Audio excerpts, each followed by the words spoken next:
Next है the process of selection. Employ के selection के टाइम पे कौन से प्रोसेस फॉलो करने होते हैं, ये हम आज स्टडी करने वाले हैं। तो फर्स्ट है वेलकमिंग एंड प्राइमरी मीटिंग। ये स्टेज में कैंडिडेट्स का वेलकम किया जाता है। रिसेप्शनिस्ट प्राइमरी इन्वेस्टिगेशन करती है कैंडिडेट के बारे में कि वो सूटेबल है कि नहीं, एलिजिबल है कि नहीं, ऐसे वो इन्वेस्टिगेट करती है। इसके इन्वेस्टिगेशन के बाद उसको भेजा जाता है रिक्रूटमेंट ऑफिसर के पास। Recruitment officer necessary information collect करता है, जैसे उसका नॉलेज क्या है, उसके स्किल क्या है, उसकी वर्किंग कैपेबिलिटीज क्या है, ये सब इंफॉर्मेशन निकालता है रिक्रूटमेंट ऑफिसर। ये स्टेज का जो मेन ऑब्जेक्टिव है वो है प्रिवेंट करना इम्प्रॉपर अनसूटेबल कैंडिडेट्स को from applying in the initial stage. अगर कैंडिडेट सूटेबल होगा तो उसे एप्लीकेशन फॉर्म फिल करने बोलते हैं। This save the time of the recruitment officer and the process also become simple. Second stage है receiving and screening of application. Recruitment officer को information मिल गई, कैंडिडेट्स की एजुकेशन क्वालिफिकेशन की इंफॉर्मेशन, एक्सपीरियंस की इंफॉर्मेशन, नॉलेज क्या है उसे पता चल गया, स्किल क्या है कैंडिडेट की, ये सब उसे पता चल गया। The candidate along with application send different document of his qualification like marksheet, experience certificate etcetera. फिर कैंडिडेट क्या करेगा, उसके एप्लीकेशन के साथ उसके दूसरे सब डॉक्यूमेंट को भी भेजेगा, जैसे कि उसकी मार्कशीट, एक्सपीरियंस सर्टिफिकेट, ये सब जो उसके पास जो डॉक्यूमेंट होंगे जो उसको हेल्प करेगी जॉब लगाने में, वो सब ऐड कर देगा, अटैच कर देगा एप्लीकेशन के साथ। एप्लीकेशन अगर इनकम्प्लीट हुआ या रॉन्ग हुआ तो उसे रिजेक्ट कर देंगे स्क्रीनिंग के बाद। थर्ड स्टेज है taking necessary test. Various type of test are conducted for those candidate whose application are accepted। जिनके एप्लीकेशन एक्सेप्ट हो चुके हैं उनके टेस्ट लिए जाते हैं। Every enterprise conduct test in its own way. हर एंटरप्राइज टेस्ट कंडक्ट करती है खुद के तरीके से। Various test are conducted to know their mental ability. ये टेस्ट क्यों लिया जाता है? उनके मेंटल एबिलिटी को जानने के लिए, स्किल्स जानने के लिए, एप्टीट्यूड एंड एफिशिएंसी, ये सब जानने के लिए उनका टेस्ट लिया जाता है। ओके, तो यहाँ पे कुछ टेस्ट के नेम दिए हैं, हम देख लेते हैं कि वो टेस्ट से क्या पता चलता है। IQ test. आईक्यू टेस्ट क्यों लिया जाता है? देखने के लिए कि कैंडिडेट में कॉमन सेंस है, उसकी मेमोरी कैसी है, smartness, power of decision making and thinking capacity etcetera. Okay, IQ test से क्या पता चलता है? कॉमन सेंस, उसकी मेमोरी के बारे में पता चलता है, स्मार्टनेस क्या है, decision making power, thinking capacity, ये सब आईक्यू टेस्ट से पता चलता है। सेकेंड है एप्टीट्यूड टेस्ट। एप्टीट्यूड टेस्ट से पता चलता है candidate has interest for the specific work और not for which he is selected. Aptitude test से क्या पता चलेगा? कैंडिडेट को इंटरेस्ट है कि नहीं है, जो वर्क के लिए उसको सिलेक्ट किए हैं वो वर्क में इंटरेस्ट है कि नहीं है, वो कैसे पता चलेगा? एप्टीट्यूड टेस्ट से। Trade test. This test is meant to decide whether the candidate has the necessary skill to perform the expected job or not। Trade test से पता चलेगा कि जो काम के लिए उसको सिलेक्ट किया है वो काम का उसके पास नॉलेज, स्किल है कि नहीं, वो काम परफॉर्म करने के लिए उसके पास नेसेसरी स्किल्स है कि नहीं है, वो कैसे पता चलेगा? ट्रेड टेस्ट से। Psychological test. This test is meant to know about the nature। Psychological test से क्या पता चलेगा? नेचर पता चलेगा, उसके कॉन्फिडेंस के बारे में पता चलेगा, attitude and habit of the candidates.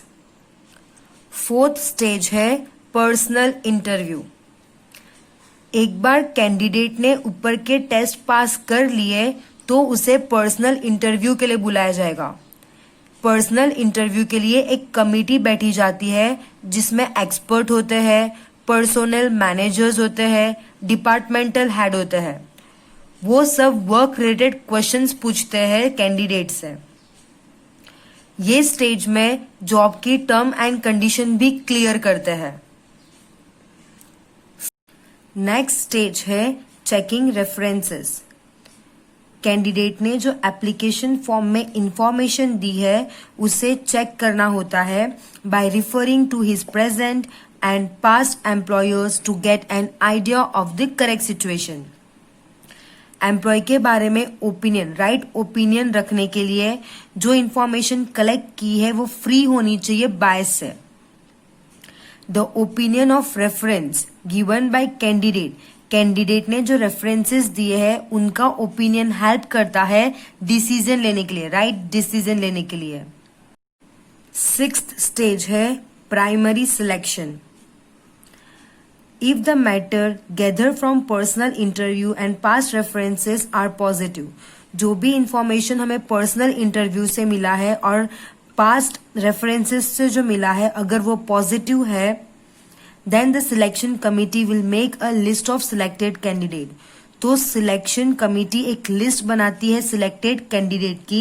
ये जो लिस्ट है उसमें कैंडिडेट्स होते हैं वो ज्यादा होते हैं। जितने कैंडिडेट्स की जरूरत है बिजनेस के अंदर उससे ज्यादा कैंडिडेट की लिस्ट होती है वो। देखो, if the matter gather from personal interview and past references are positive, then selection committee will make a list of selected candidates. This list usually include more number of candidates than required. जितने candidates की जरूरत है उससे ज्यादा candidate की list होती है वो। सेवेंथ स्टेज है physical mental examination. Primary selection के बाद जितने कैंडिडेट्स की जरूरत है उतने कैंडिडेट्स को हॉस्पिटल भेजते हैं, डॉक्टर के पास भेजते हैं मेडिकल एग्जामिनेशन के लिए। ये स्टेज का जो मेन ऑब्जेक्टिव है वो ये जानना है कि कैंडिडेट को कोई बीमारी तो नहीं है और एनी अदर फिजिकल प्रॉब्लम, उसको कोई इलनेस नहीं है, उसको कोई फिजिकल प्रॉब्लम नहीं है, ये जानने के लिए मेडिकल एग्जामिनेशन होता है। Rest of the employee are kept in waiting list. बाकी के जो एम्प्लॉय है उनको वेटिंग लिस्ट में ही रखते हैं और जब भी बिजनेस को जरूरत होती है और कैंडिडेट्स की तो पहले वो वेटिंग लिस्ट में से ही ढूंढ के अपॉइंट करते हैं। एथ है अपॉइंटमेंट लेटर। फाइनल सिलेक्शन के बाद कैंडिडेट को अपॉइंटमेंट लेटर दिया जाता है। ये लेटर के अंदर इंफॉर्मेशन होती है नेचर ऑफ वर्क के बारे में, कौन से टाइप का वर्क होगा ये होता है अपॉइंटमेंट लेटर में। Work place, designation, rights and responsibilities, remuneration and other financial and non financial details are given. ये सब डिटेल्स इंक्लूडेड होती है अपॉइंटमेंट लेटर में। नाइन्थ है induction into the organisation and allotment of work. Modern organisation के अंदर appointment letter देने के बाद और काम देने से पहले एम्प्लॉय को पूरी इंफॉर्मेशन दी जाती है regarding the policy of organisation, organisation environment, organisation का एनवायरमेंट क्या है, ऑर्गेनाइजेशन की पॉलिसी क्या है, सुपीरियर्स, कलीग्स एंड सबऑर्डिनेट, ये सब के बारे में इंफॉर्मेशन दी जाती है। After this duty are allotted to candidate. Next topic है ट्रेनिंग एंड डेवलपमेंट। ट्रेनिंग क्या होता है? तो ट्रेनिंग मीन्स थ्योरेटिकल नॉलेज और प्रैक्टिकल नॉलेज देना वर्कर को, उसके वर्क को ध्यान में रख के वर्क के बारे में थ्योरेटिकल एंड प्रैक्टिकल नॉलेज देना, इसे कहते हैं ट्रेनिंग। ट्रेनिंग टेम्पररी प्रोसेस नहीं है, ट्रेनिंग कंटिन्यूस प्रोसेस है। To increase knowledge, ability and proficiency of employee, the organization arrange training programs. Concept. In general term, training means providing theoretical and practical knowledge with reference to the work of the employee. Training का मतलब क्या होता है? Theoretical knowledge देना, practical knowledge देना, employee के work को ध्यान में रख के, okay, as stated by an expert, expert बोलते हैं training means giving up to date information about the organization and also to increase efficiency, skill, aptitude, attitude and technical skill of the employee. Expert के according training मतलब up to date information देना organisation के बारे में, उनकी efficiency increase करने के लिए, स्किल इंक्रीज करने के लिए, aptitude, attitude and technical skill, ये सब चीज को इंक्रीज करने के लिए अप टू डेट इंफॉर्मेशन देना, इसे कहते हैं ट्रेनिंग। नेक्स्ट है importance, importance of training. Training क्या होता है ये हमने समझ लिया है, अब ट्रेनिंग के इम्पोर्टेंस क्या है वो हम स्टडी कर लेते हैं। ओके, तो फर्स्ट इम्पोर्टेंस है मॉडर्न इंफॉर्मेशन। ट्रेनिंग मिलने से एम्प्लॉयज को टेक्निकल चेंजेस और रिसर्च के बारे में इंफॉर्मेशन मिलती रहेगी, तो ये एक इम्पॉर्टेंस हुआ। सेकेंड है सेफ्टी, वो वर्कर्स जो मशीन्स हैंडल करते हैं, मशीन्स ऑपरेट करते हैं, वो वर्कर्स को अगर मशीन के बारे में ट्रेनिंग मिल जाएगी तो एक्सीडेंट रिड्यूस हो जाएंगे। एक्सीडेंट रिड्यूस होने से बिजनेस की गुडविल बढ़ेगी, कंपनी की गुडविल बढ़ेगी और एम्प्लॉय का मोरल हाई हो जाएगा। थर्ड है increase in job satisfaction, training मिलने से वर्कर्स की अंडरस्टैंडिंग बढ़ जाएगी, उनकी अंडरस्टैंडिंग में इम्प्रूवमेंट आएगा और जो चीज की ट्रेनिंग मिली है अगर वैसा ही वर्क उनको करने देंगे तो उनको वर्क करने में मजा आएगा, काम करने में मजा आएगा। It increase their enthusiasm which in turn increase their job satisfaction. Fourth है reduction in rate of labour turnover, labour turnover कम हो जाता है। देखो, ट्रेनिंग नॉलेज बढ़ाता है, स्किल बढ़ाता है, एफिशिएंसी बढ़ाता है। वर्कर्स का नॉलेज बढ़ता है, स्किल बढ़ता है, एफिशिएंसी बढ़ता है ट्रेनिंग से। जब उनका नॉलेज बढ़ रहा है, स्किल बढ़ रहा है तो चांसेस होता है कि उनको प्रमोशन मिलेगा, उनकी इनकम इंक्रीज होगी। Since it make them more efficient, they do not think to change their job which in turn decrease the rate of labor turnover। और ये सब मिलने से उन लोग जॉब छोड़ने का सोच ही नहीं सकते हैं और इससे क्या होगा, लेबर टर्नओवर डिक्रीज होगा। फिफ्थ है इंक्रीज इन प्रॉफिट, ट्रेनिंग से प्रोडक्शन बढ़ता है, प्रोडक्टिविटी बढ़ती है और कॉस्ट कम हो जाता है, कॉस्ट कम होने से प्रॉफिट बढ़ जाता है। सिक्स्थ है रिडक्शन इन एक्सपेंस, ट्रेनिंग एफिशिएंसी बढ़ाता है वर्कर का, प्रोडक्शन बढ़ाता है, रॉ मटेरियल का वेस्टेज डिक्रीज हो जाता है, सुपरविजन का भी कॉस्ट रिड्यूस हो जाता है, thus total expenditure is reduced. Seventh है growth and development of employ, training result in increase in skill, training के वजह से स्किल बढ़ती है, नॉलेज बढ़ता है, ability and intelligence of employ ये सब इंक्रीज होता है।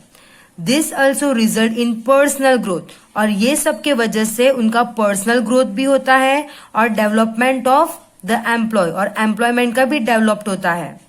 दूसरे भी बेनिफिट है, जैसे ट्रेनिंग से प्रोडक्शन की क्वालिटी इंप्रूव होती है, it enhance prestige of the organisation, और इससे ऑर्गेनाइजेशन की गुडविल बढ़ती है, स्ट्रेस कम होता है, environment of coordination is created and loyalty, sincerity and enthusiasm of employee is increased. तो इतने सारे बेनिफिट होते हैं ट्रेनिंग से। हर एक बिजनेस में एक सेपरेट डिपार्टमेंट मेंटेन करना चाहिए जहां पे एक्सपर्ट को अपॉइंट करना चाहिए जो एम्प्लॉयज को ट्रेनिंग देगा, क्योंकि ट्रेनिंग के बहुत सारे बेनिफिट्स है। नेक्स्ट टॉपिक है development. Top level management and departmental head have more of intellectual work than physical work. Top level management और डिपार्टमेंट के जो हेड होते हैं उनको इंटेलेक्चुअल वर्क ज्यादा होता है, उनको फिजिकल वर्क से ज्यादा दिमाग वाला वर्क होता है, तो उनके लिए स्पेशल ट्रेनिंग देना जरूरी है। ये ट्रेनिंग के पीछे का जो ऑब्जेक्टिव है वो है to increase their mental ability and their efficiency in taking policy decision. Due to this, they become expert in technical knowledge. और ये ट्रेनिंग के वजह से टेक्निकल नॉलेज में एक्सपर्ट हो जाएंगे. Make strategic plan and policies. ये टाइप की ट्रेनिंग को बोलते हैं ऑफिसर्स डेवलपमेंट. इंडस्ट्रियल वर्ल्ड में, आज के इंडस्ट्रियल वर्ल्ड में चेंजेस आते जा रहे हैं, तो ये जरूरी है कि टॉप लेवल मैनेजमेंट भी अपने नॉलेज में अपग्रेड करते रहे. ये कैसे होगा? The organisation has to undertake development oriented programme. Organisation को ऐसे प्रोग्राम लेने होंगे जिससे उनका नॉलेज इंक्रीज हो, टॉप लेवल मैनेजमेंट का नॉलेज इंक्रीज हो. क्लियर हुआ आपको ये डेवलपमेंट में क्या है? यहाँ पे ऐसे बताया गया है कि जो टॉप लेवल मैनेजमेंट होते हैं और जो डिपार्टमेंटल हेड होते हैं उनके पास इंटेलेक्चुअल वर्क ज्यादा होता है फिजिकल वर्क से, तो उनको इस हिसाब से ट्रेनिंग मिलना जरूरी है कि वो सिचुएशन के अकॉर्डिंग, एनवायरमेंट के अकॉर्डिंग अपने आप को अपग्रेड करते रहे, पॉलिसीज अच्छे से ले सके, टेक्निकल नॉलेज उनका इंक्रीज हो. ओके, अभी हम कंसेप्ट पढ़ते हैं. Development is a process of imparting theoretical and practical knowledge to top level management and departmental head. Development क्या है? थियोरिटिकल और प्रैक्टिकल नॉलेज लेना. किसको? टॉप लेवल मैनेजमेंट को और डिपार्टमेंटल हेड को.